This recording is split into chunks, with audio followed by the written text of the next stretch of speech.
everyone, it's Mr. Rudy here, and we're once again at Kingston Park, and we're going to walk along the Storybook Trail. Anyways, the book here we have today is The Truth About Wind, which is quite ironic. We've had a lot of windy days, my fence is blown down, and of course the day we're doing this, there's no wind at all, and it's one of the hottest days in April. So anyways, I hope you enjoy walking along with me. Once again, it's Kingston Park Storybook Trail, and the book is The Truth About Wind.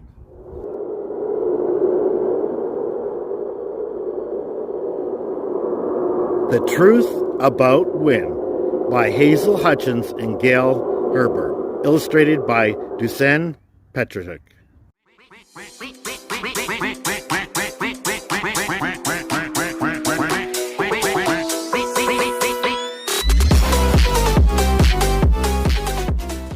Jesse heard the creaking sound first.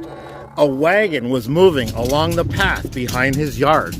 Shapes flickered beyond the fence. A man, a girl, someone little in the wagon, and one smaller shape that remained after the wagon had gone.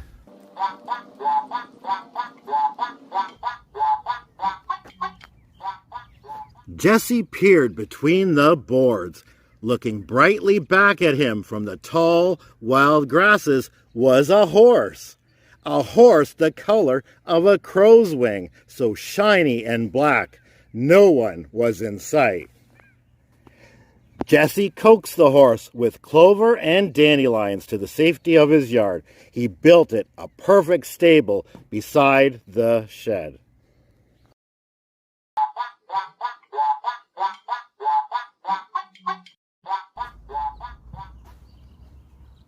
Jesse's mother smiled when she came to put her gardening tools away.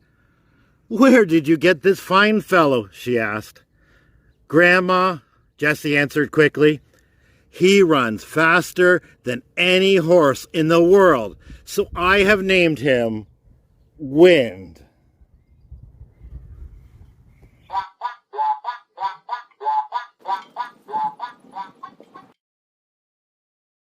Wind raced across the tabletop prairie and up and over the rolling cauliflower hills while Jesse ate supper.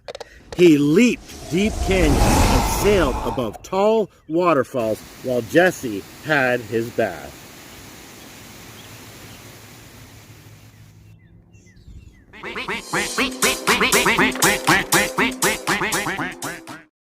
"Jesse is having a wonderful time with the horse you gave him," Mother told Grandmother during their evening phone call. "Other Grandma," called Jesse as Wind slid down a soapy slope from an old box. For there had been a box once, although it had never held a shiny black horse.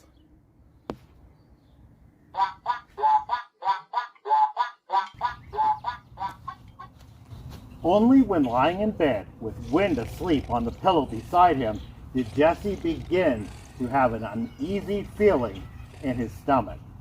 He pushed it away by telling the moon the true story of an entire kingdom of wild horses running as fast as free as the wind.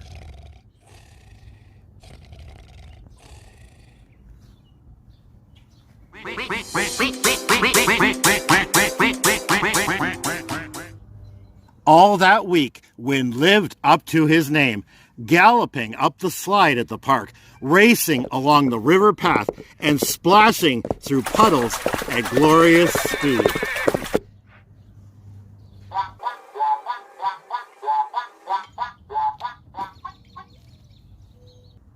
Jesse grew to love Wind more and more, but the uneasy feeling grew stronger. "Snack time," Jesse suddenly told Wind at the grocery store. He carefully tucked the horse and lettuce leaf into the bottom of his backpack. And at the library, where Wind galloped down the hall to send the posters on the message board, fluttering, Jesse quickly turned him back to the safety of the shelves. "It's better here," explained Jesse. "We can play hide and seek."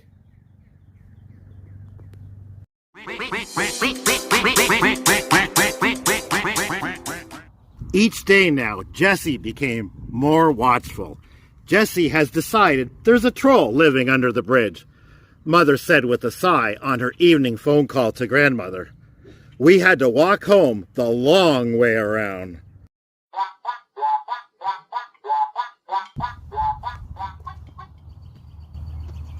Then other grandmother called. Mother handed Jessie the phone and whispered, "Say thank you." Jessie had to think quickly. "The box, Grandma. From a long time ago, I found a horse in it. Thank you." He handed the phone back to Mother and added, "I had to remind her. You know how Grandma forgets things."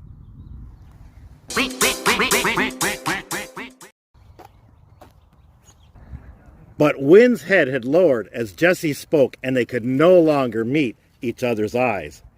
At supper, Jessie found it hard to swallow the spaghetti he loved. All evening, his stomach was sore. "You're happy here with me, aren't you, Wynn?" asked Jessie at bedtime. Wynn did not answer.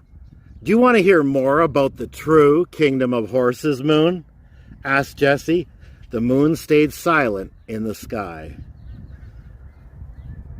When Jessie finally fell asleep, his dreams broke into shifting pieces like shapes flickering beyond a wooden fence. And in the quietest, darkest time of night, Jessie found himself awake and thinking about where wind had really come from.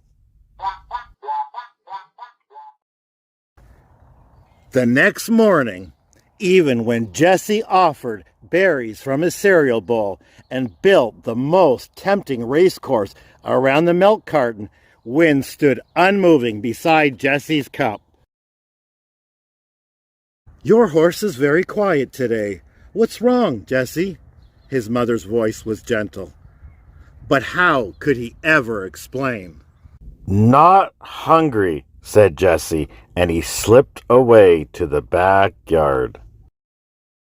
He sat and sat, and then far down the path came the creaking sound of the wagon. It had been there most mornings, but Jessie had pretended not to hear. This time, however, he turned to Wynn, saying, "You hear it too, don't you?" He already knew the answer.